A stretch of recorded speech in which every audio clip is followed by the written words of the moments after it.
Bismillahirrahmanirrahim. Alhamdulillahi rabbil alamin. Allahumma fasalli wa sallim ala sayyidina Muhammadin wa ala ali sayyidina Muhammadin. Qala al-muallifu Al-Syekh Muhammad Khudari Bik bin Syekh Afifi Al-Bajuri fi kitabihi Sirah Nabawiyah Nurul Yakin fi sirati Sayyidil Mursalin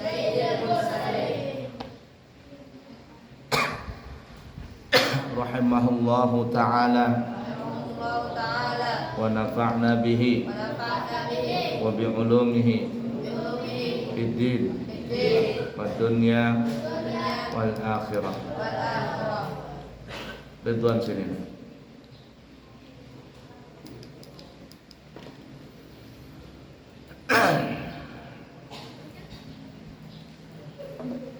Halaman 37 ya. Oh 35. Bismillahirrahmanirrahim.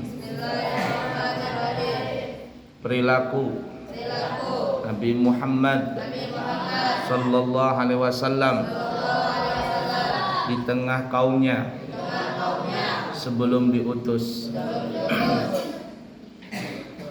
Jadi apa perilaku Nabi? Mucilkah, nakalkah? Oh tidak. Nabi adalah orang yang sangat baik akhlaknya, baik rupanya, baik akhlaknya. Beliau Nabi Muhammad sallallahu alaihi wasallam adalah orang yang paling baik di antara kaumnya dalam hal akhlak, paling jujur perkataannya, paling dipercaya, dan paling jauh dari perbuatan keji. Artinya Nabi nggak pernah melakukan perbuatan keji. Dan perilaku yang memperbudak wibawa, memperburuk wibawa seseorang laki-laki. Nah, Nabi itu tidak pernah berbuat keji, tidak pernah zalimin orang, nggak pernah nyakiti orang, nggak pernah membuli aja nggak pernah, apalagi sampai mukul-mukulin. Ya, itu akhlak Nabi. Kita sebagai umat Nabi mesti ngikutin Nabi Muhammad. Kalau ada yang tidak ngikutin perilaku Nabi Muhammad, berarti bukan umatnya Nabi itu. Umatnya syaitan, umatnya Dajjal. Karena syaitan suka membuat orang berkelahi. Qabil dan Habil itu berkelahi. Qabil membunuh Habil gara-gara syaitan juga.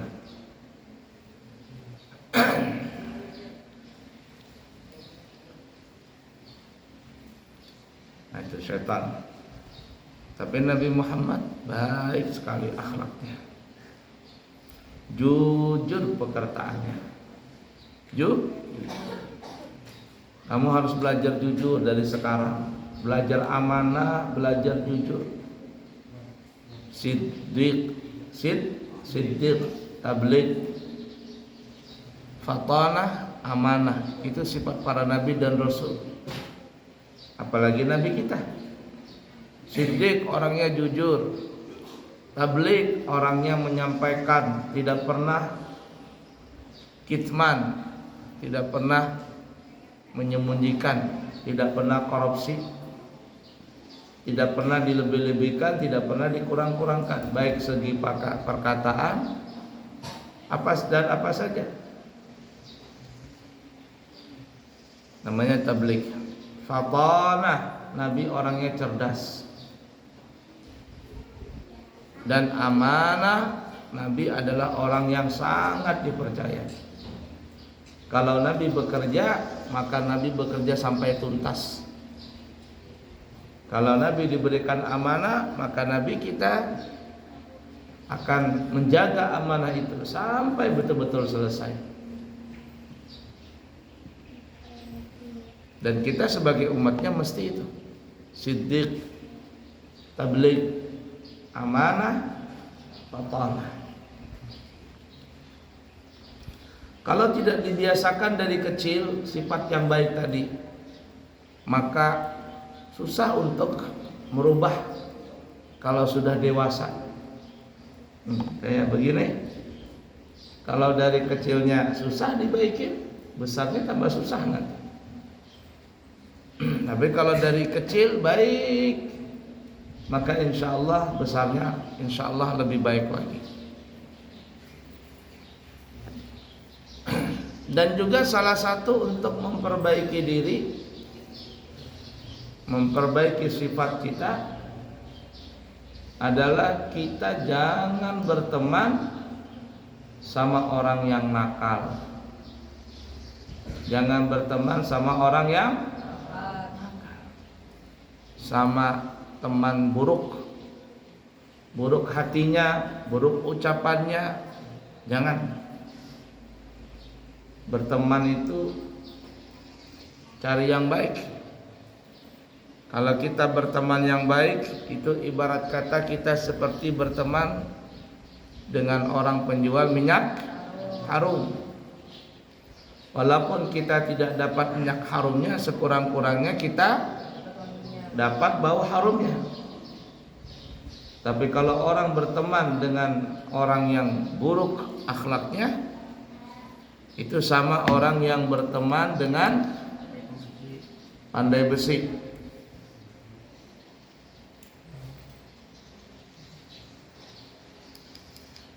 Kalaupun seandainya tidak kena bara apinya, tidak kena percikan apinya, maka sekurang-kurangnya kena bau dari pandai besi tadi.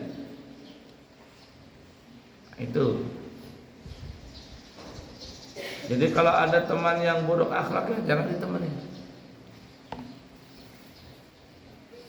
Al-mar'u ala dini akhihi. Seseorang itu tergantung dengan saudaranya, tergantung dengan temannya. Kalau dia berteman dengan orang baik, maka orang lain akan memandang dia baik. Tapi kalau dia berteman dengan orang yang tidak baik, maka orang lain pun akan memandang dia tidak baik.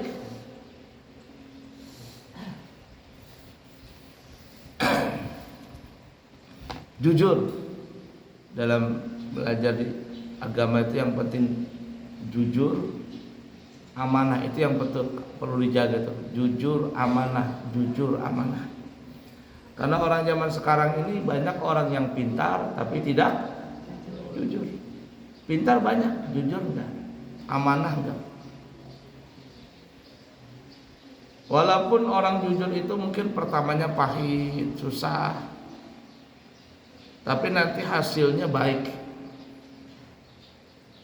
Tapi sebaliknya kalau orang yang tidak jujur, maka dia tidak akan mendapatkan kebaikan.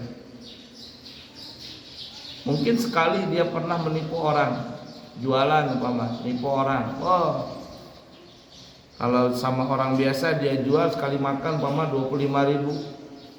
Tapi orang ini orang baru dan sebagainya, dijualnya sampai 70.000. 3 kali lipat harganya. Sekali dia mungkin dapat untung, tapi orang yang ditipu tadi akan cerita sama orang lain, oh jangan lagi makan di situ. Saya tidak lagi mau makan di situ, harganya mahal, dibohongi, ditipu orang. Lalu apa? Sedikit demi sedikit pelanggannya akan berkurang. Nah, seperti itu. Dulu ada seorang pemuda ini dia itu orang yang jujur, hidup sebatang kara, kerjaannya mencari kayu bakar,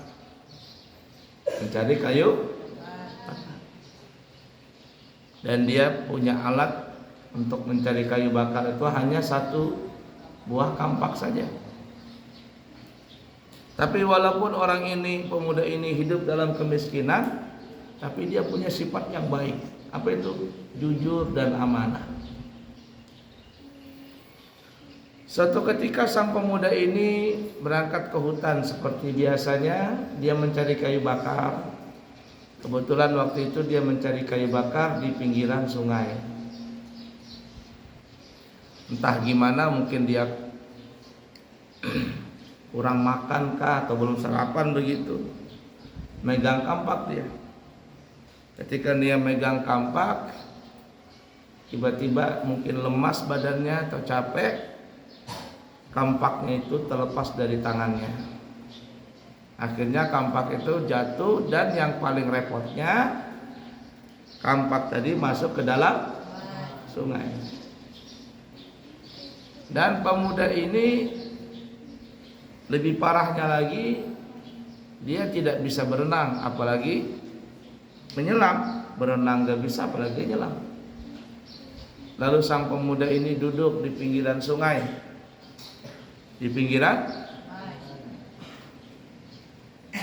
merenung nasibnya. Tiba-tiba keluarlah jin penunggu sungai tadi. Ini cerita lucu saja, benar atau tidaknya wallahu a'lam. Keluar jin tadi itu, jin tomang. Kata jin tadi, kenapa engkau duduk di sini? Sang pemuda gak ada takut. Kata sang pemuda, wahai jin, saya punya kampak jatuh ke dalam sungai. Kenapa kau tidak ngambil? Kata pemuda ini, saya tidak bisa mengambil karena saya tidak bisa berenang, apalagi menyelam. Kata jin itu, bagaimana kalau aku yang ambilkan kampakmu itu? Maka sang pemuda tadi bilang, alhamdulillah kalau engkau mau mengambilkan. Maka jin penunggu sungai ini pun akhirnya masuk ke dalam sungai tadi. Tidak lama kemudian sang jin tadi ini keluar membawa kampak yang terbuat dari emas. Kampak yang terbuat dari emas. Jin ini ingin menguji kejujuran sang pemuda itu. Kata jin, wahai pemuda, apakah benar ini kampakmu? Kata pemuda tadi, bukan. Kampak saya kampak yang buruk, tua. Sedangkan itu kampak terbuat dari emas, bukan punya saya. Kata si jin ini, wah jujur ini pemuda, dikasih kampak emas gak mau.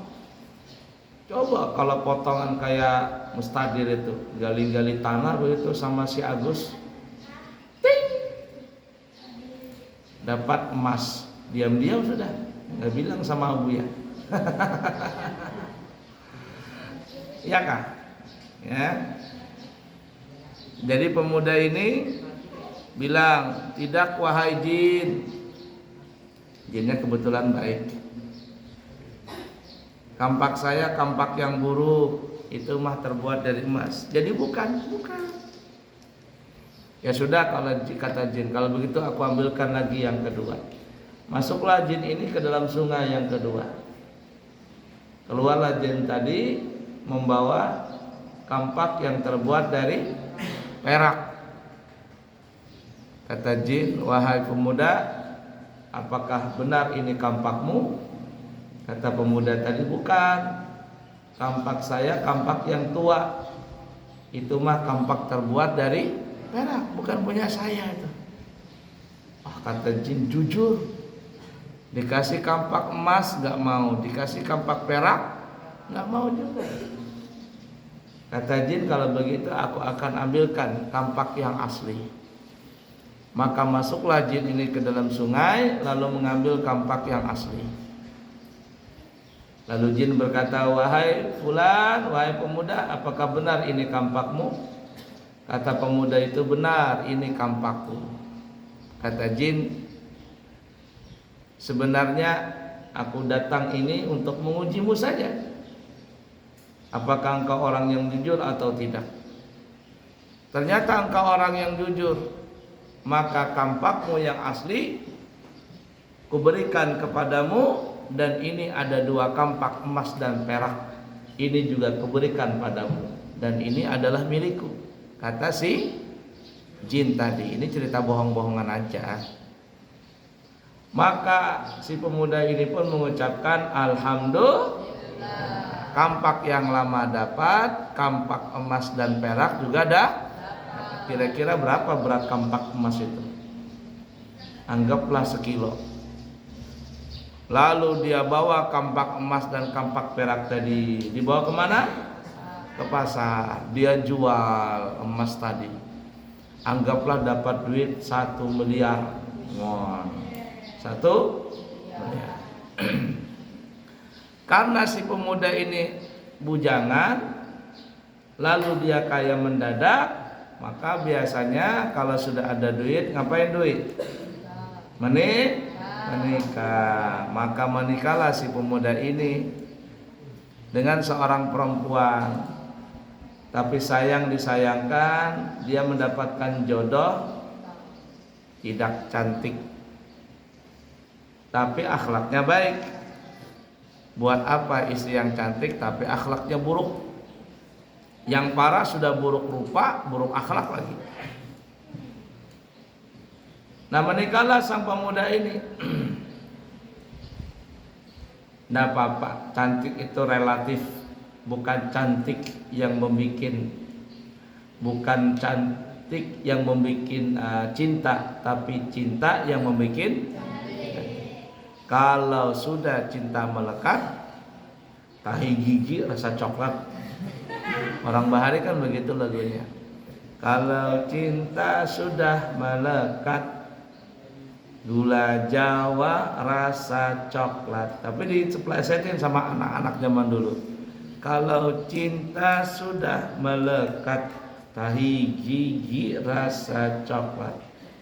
Itu orang cinta, dia tidak lagi pandang yang ini yang itu. Si pemuda ini senang, sayang, cinta dengan istrinya, walaupun istrinya itu, kata anak Balikpapan, sudah hitam, jelek, bau, hidup lagi. Itu kata anak-anak Balikpapan. Ya nasib. Tapi subhanallah, si pemuda ini dengan istrinya hidup dengan bahagia. Suatu ketika sang pemuda ini ingin menunjukkan kepada istrinya di mana dulu dia dapat kampak emas itu. Lalu sang suaminya ini, sang pemuda ini bilang, wahai istriku, ayo ikut sama aku ke dalam hutan. Aku akan menunjukkan di mana dulu aku dapat kampak. Maka sang istrinya pun ikut suaminya ke dalam hutan. Sampai ke dalam hutan dekat sungai. Ketika istrinya berjalan di pinggiran sungai, tiba-tiba entah gimana istrinya terpleset, masuk ke dalam sungai Duyai, tenggelam. Maka istrinya itu disayang sama suaminya, walaupun jelek tapi tenggelam ke dalam sungai. Nggak muncul Duyai, nggak muncul, tenggelam. Kata suaminya, inilah nasib ya nasib. Dulu kampak yang buruk tenggelam, sekarang istriku yang buruk juga diambil juga. Ada apa ini sungai ini? Tidak lama kemudian Duyai muncul jin kemarin. ku beri 3 permintaan. Itu tambahan saja. Kata jin, wahai pemuda, kenapa lagi engkau duduk di sini? Kata si jin, kata si pemuda, wahai jin, istriku tercebur ke dalam sungai. Kenapa engkau tidak jemput istrimu? Saya tidak bisa berenang, apalagi nyelam, mati aku nanti. Kata jin tadi, gimana kalau aku jemput istrimu itu? Oh, terima kasih, tolong ambilkan istriku itu. Maka jin ini pun masuk ke dalam sungai. Tidak lama kemudian jin tadi keluar. Tapi yang dia bawa Ayu Ting Ting. Tahu Ayu Ting Ting? Artinya perempuan cantik. Kata jin, wahai Dwi. Wahai pemuda, apakah benar ini istrimu? Kata pemuda, benar gak istrimu? Sebentar dulu ya. Kok sebentar? Aku mikir-mikir dulu.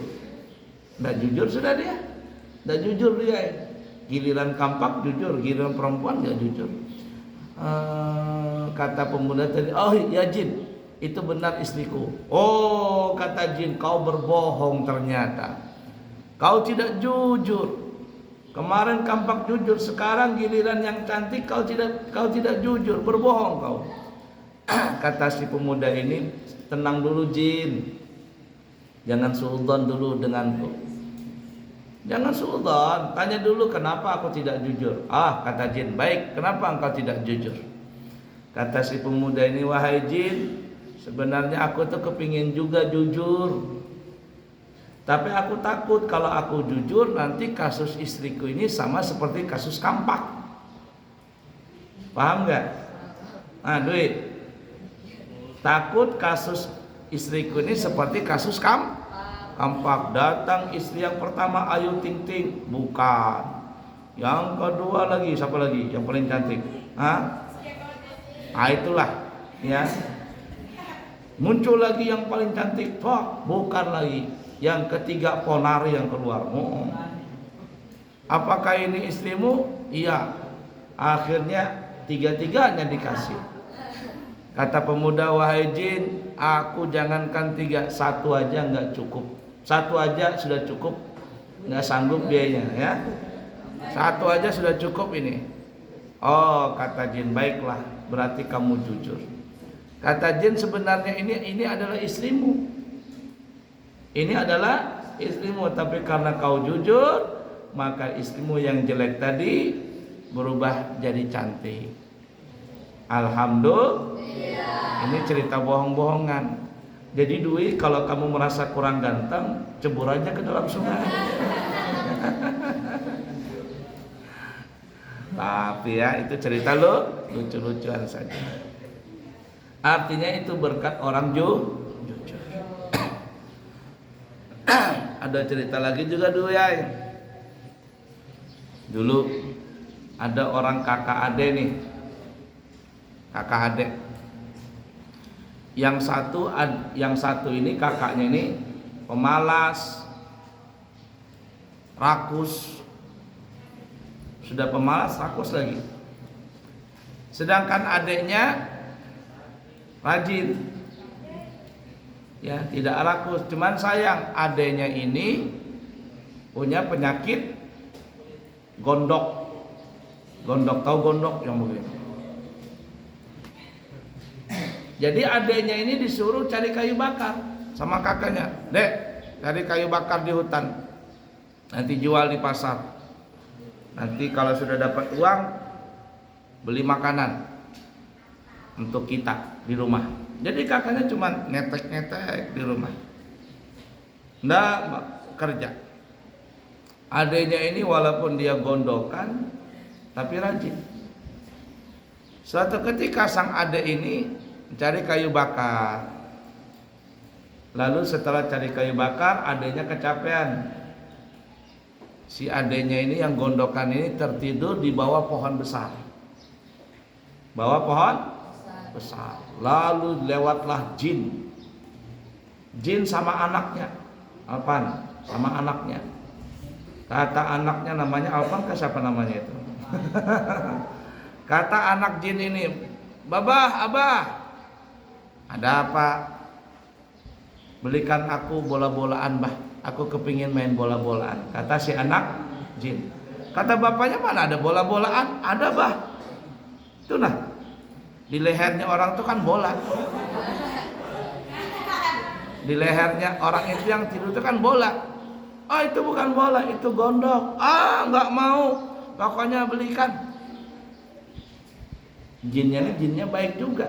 Ya sudahlah, daripada ribut, maka jin ini bapaknya ini pun mengambil gondok orang tadi.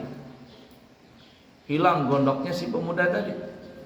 Jinnya baik, aku kan ngambil ini, tidak bilang sama yang punya ini. Sudahlah, aku gantiin saja dengan emas, perak dan semuanya. Maka setelah diambil gondok tadi, anaknya si jin tadi senang main bola, tapi bola gondok-gondokan tadi. Bangunlah si pemuda ini. Ketika dia bangun, dia merasa kalau lehernya agak legaan begitu. Dia pegang, nggak ada gondok lagi. Alhamdulillah. Yang lebih terkejut lagi, di sampingnya ada emas, perak, batu-batu yang mahal-mahal. Akhirnya apa? Si pemuda ini pun meninggalkan kayu bakarnya. Dia bawa emas, perak dan semuanya ini. Dia pulang ke rumah. Lalu dia bilang sama kakaknya, "Kak, aku dapat emas, perak dan semuanya, dan gondokku hilang." Nah, pikiran rakus kakaknya muncul di otaknya. Kepingin juga dapat emas. Kata kakaknya, "Di mana kamu dapat emas tuh?" "Dalam hutan. Waktu itu aku cari kayu bakar, kemudian aku tertidur di bawah pohon yang rindang itu, dan aku bangun, tiba-tiba gondokku hilang. Aku dapat emas, perak dan sebagainya." Wah, kata kakaknya, "Kalau begitu mulai besok kamu jangan lagi cari kayu bakar, biar aku saja." Kata adanya, "Ngapain lagi cari kayu bakar, kok kita sudah kaya ini." Tapi namanya kakaknya pemalas, rakus. Maka kakaknya pun berinisiatif mencari emas itu juga. Tapi dia bohong, niatnya salah. Esok hari sang kakak ini pun mencari kayu bakar di tempat yang ditunjukkan oleh adiknya. Cari kayu bakar. Tak tak tak tak. Namanya pemalas, baru aja kerja. Lalu si kakak ini tidur di bawah pohon yang kemarin adiknya tidur. Tidur dengan lelapnya. Tidak lama kemudian jin yang kemarin sama anaknya lewat lagi. Paham gak maksud cerita ini? Ya, Ikram. Ikram kan siapa namanya? Datang lagi jin yang kemarin sama anaknya lewat di depan itu. Anaknya bilang, "Kram, abah, udah pak, aku sudah bosan main bola-bolaan. Kembalikan aja nih bolanya." Sudah bosan? Iya. Maka bapaknya pun datangi orang tidur tadi. Jinnya juga agak bingung-bingung. Kata bapaknya jin, "Mana emasku ini? Emas, perak, dasar manusia rakus. Ambil nih gondokmu." Maka jin tadi pun mengembalikan gondok tadi dengan marah. Dan ketika kakaknya bangun dari tidur, ternyata kakaknya tidak mendapatkan emas, perak dan yang lainnya, tetapi mendapatkan gondok. Kenapa bisa seperti itu? Itulah sifat yang rakus tadi. Tidak jujur, pemalas, pembohong. Ya, jadi kalau orang yang pemalas, nggak jujur, nakal, itu dapat gondok tuh. Jinnya salah sasaran. Paham tuh? Nah, Nabi kita ini akhlaknya baik, jujur, amanah. Makanya Nabi kita itu digelar dengan Al-Amin. Kita lanjut ya. Aku yang mau jalan kan ya. Beliau bahkan juga orang yang paling menjaga harga dirinya. Jaga harga diri itu gimana? Menjaga penampilan. Kalau orang zaman sekarang namanya jaim, jaga image. Kalau bahasa anunya muruah, menjaga kehormatan. Muru, nggak mau pakai sembarangan, nggak mau pakai baju yang sembarangan, baju yang bagus, baju yang baik. Tidak mau duduk sembarangan, tidak mau. Pokoknya menjaga kehormatan disebut namanya muruah. Orang zaman sekarang namanya jaim, jaga image. Tapi jaga image tadi ini bukan dibuat-buat.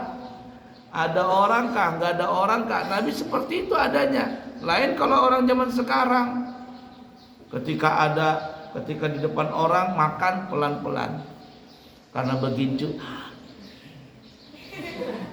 Makannya takut gincunya luntur. Tapi kalau nggak ada orang,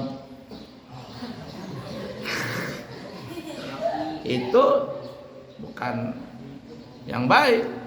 Kalau Nabi mau ada orang, tidak ada orang, sifat Nabi ya seperti itu.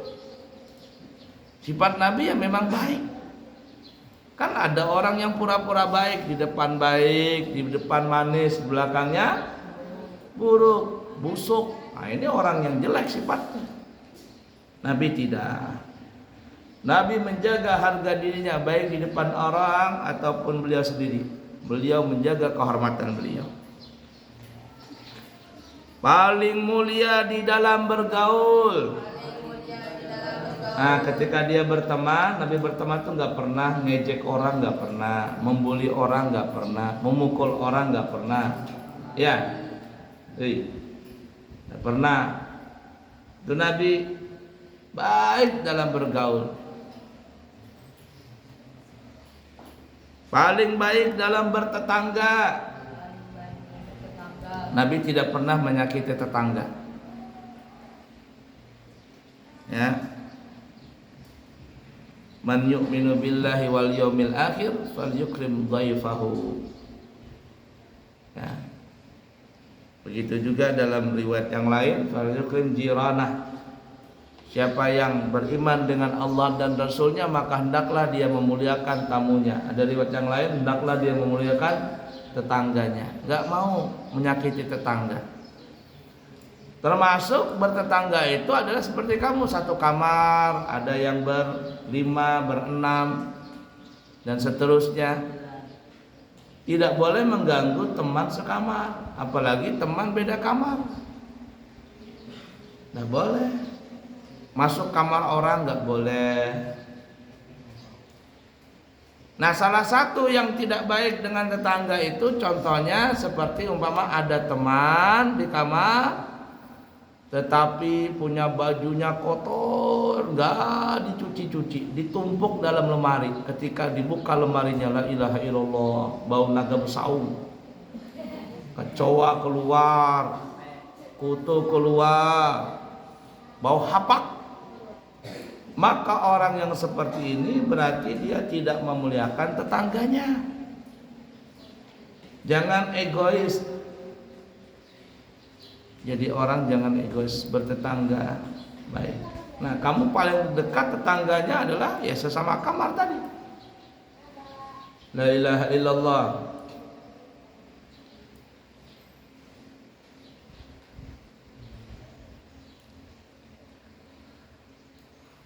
Paling mudah untuk memaafkan. Itu paling sifat Nabi, sangat mudah untuk memaafkan orang. Dimaafkan, dikhianati lagi, dimaafkan, dikhianati lagi. Tapi Nabi tidak seperti itu. Artinya Nabi itu paling baik. Kalau kita kan mungkin kita maafkan sekali, tapi ternyata bikin lagi ulah, mungkin kita akan marah. Tapi Nabi tidak. Berulang-ulang kali disakiti orang, tetap Nabi memaafkan.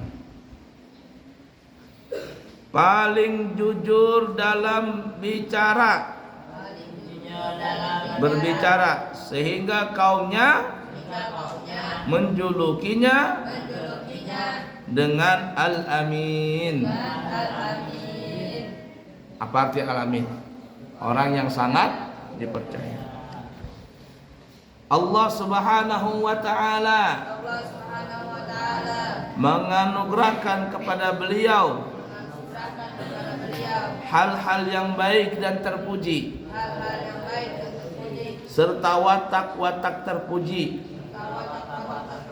seperti penyantun. Penyantun suka memberi orang, menyantuni orang yang susah, membantu, menyantuni anak yatim dan janda-janda tua. Santunin sama Nabi. Penyabar, orangnya sabar sekali. Juga pemalu. Malu Nabi itu sangatlah pemalu orangnya. Melakukan perbuatan yang tidak pantas itu Nabi nggak mau. Malu kata Nabi. Tidak baik perbuatan itu.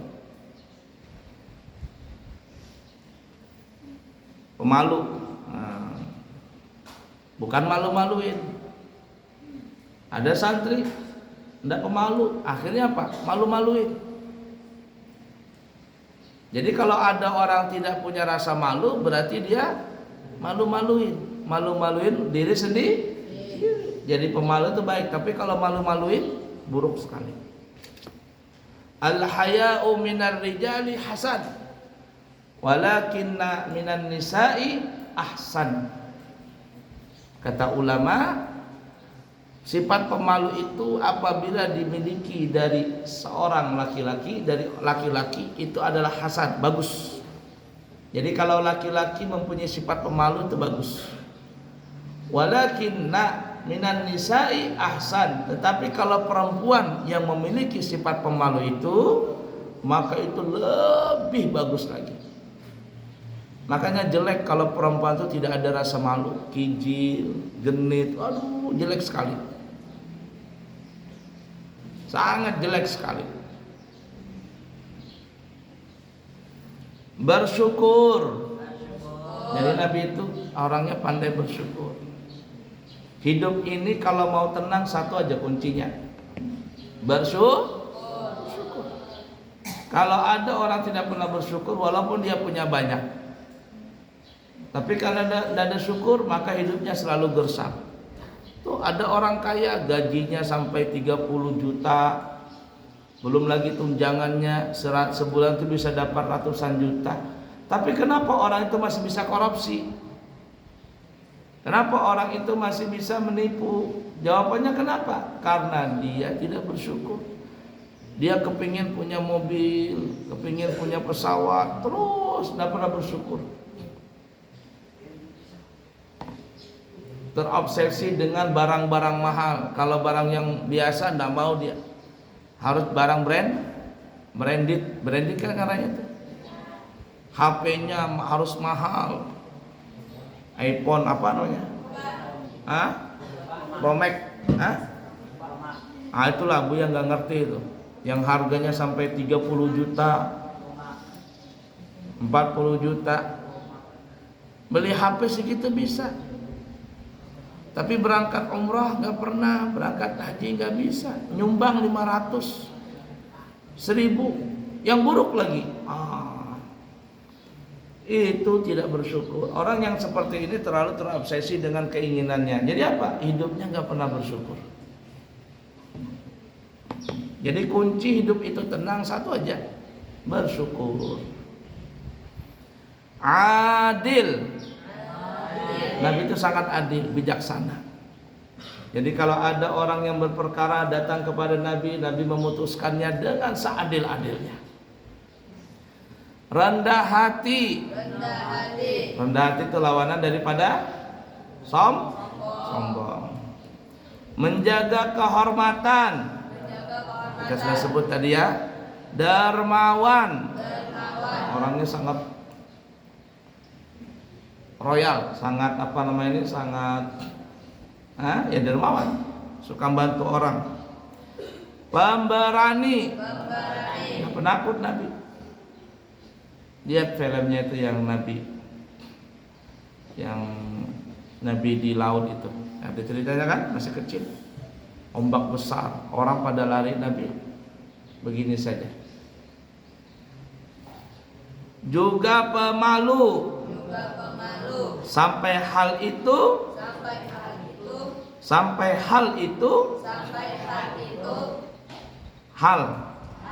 Ya, hal itu diakui oleh musuh besarnya sendiri, yaitu An-Nadhr bin Al-Harith dari Bani Abduddar.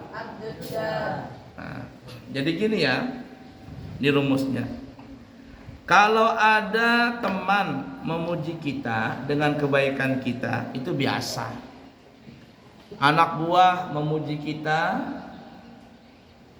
itu biasa, wajar.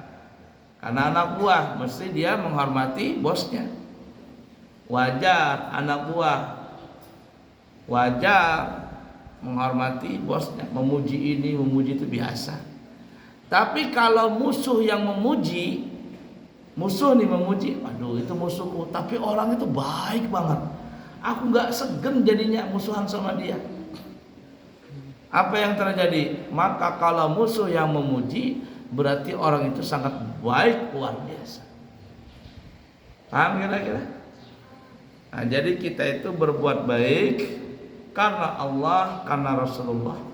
Jadi kalau kita berbuat baik karena Allah, berbuat baik karena Rasulullah, mengikuti sunnah Rasul, maka kita tidak akan dipuji sama teman kita saja, tapi walaupun ada orang yang benci dengan kita, mereka akan memuji kita.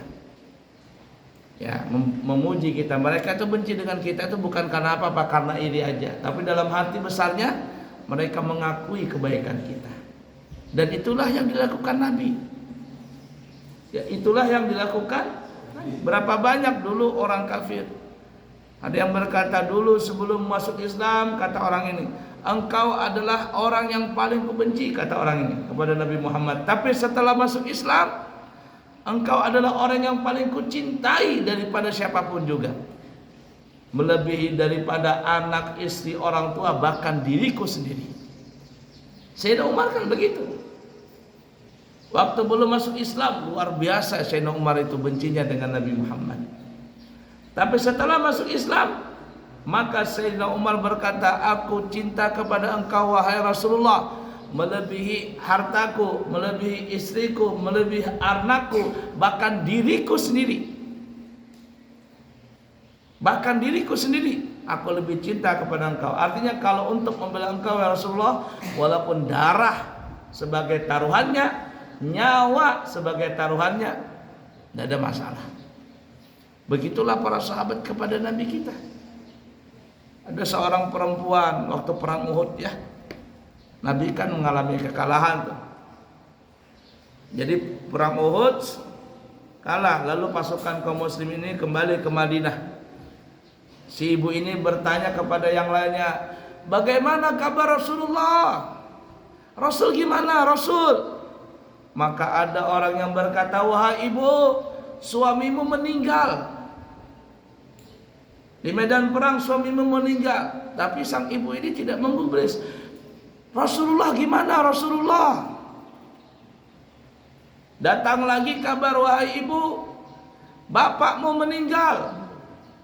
Tapi yang ditanyakan bukan bapak lagi, Rasul gimana kabarnya Rasul? Datang lagi kabar, wahai ibu, saudaramu meninggal di medan perang. Kata ibu ini, enggak, Rasul gimana kabarnya? Datang lagi utusan, wahai ibu, anakmu meninggal. Kata ibu ini, tidak, Rasul gimana kabarnya? Rasul gimana? Baru terakhir ada yang berkata, Rasul dalam keadaan baik-baik saja, Rasul selamat. Maka kata ibu, demi Allah, bapakku yang meninggal, saudaraku yang meninggal, bahkan suami dan istriku, suami dan anakku yang meninggal, semuanya itu ringan semuanya, asalkan Nabi itu dalam keadaan selamat. Kalau Nabi selamat, semuanya jadi ringan musibah tadi itu. Tapi kalau semuanya selamat, namun Rasul yang tidak selamat, bagaimanapun kebahagiaan ada di dunia ini, tapi kalau Rasul yang tidak selamat, aku akan bersedih. Nah, itu perempuan itu hebat tuh dengan Rasulullah. Para sahabat seperti itu, mencintai Rasulullah, melebihi hartanya, melebihi keluarganya, melebihi anak istrinya dan suaminya, bahkan dirinya sendiri pun mereka lebih mencintai Rasul daripada semua itu. Mudah-mudahan Allah mengkaruniakan kepada kita cinta kepada Allah, cinta kepada Rasulullah, dan mengikuti jejak langkah sunnah Nabi kita Muhammad sallallahu alaihi wasallam. Amin. Allahumma amin ya rabbal alamin. Cukup dulu ya. Abu ya, ada urusan di balik papan. Semoga ada manfaatnya. Subhanakallahumma wa bihamdika asyhadu an la ilaha illa anta astaghfiruka wa atubu ilaik. Walhamdulillahi rabbil alamin. Allahumma inna nastaudika hadhihi al-ma'lumat ma ta'allamna min ulumid farji'ha ilaina kullama nahtaj ilaiha waj'alna minal 'amilin bima 'allamtana.